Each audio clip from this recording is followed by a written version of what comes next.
David, in your lecture today, one of the things that was so stunning to me was, as you were talking about the phenomenology of beauty, that when we encounter beauty, it has a decentering impact on us. Could you just share what you meant by decentering and other ways of understanding what this particular dynamic is and its consequences?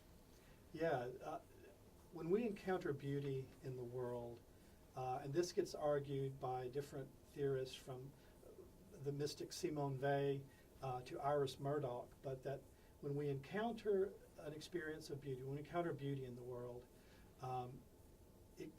we're absorbed into that experience in such a way that all of our cares drop away. Iris Murdoch tells a story of sitting out in her backyard, being burdened by the weight of her academic responsibilities and politics, and she saw a flock of kestrels fly overhead, and she was immediately absorbed into the experience of watching the birds, and she noticed that all of her cares dropped away.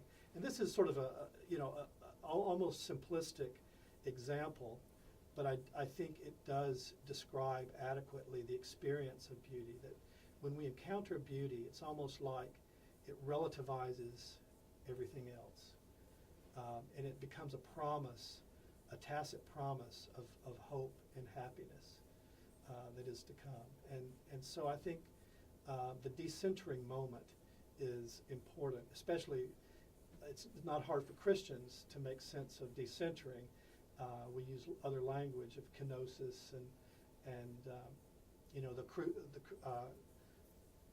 the cruciform life of life, death, and life.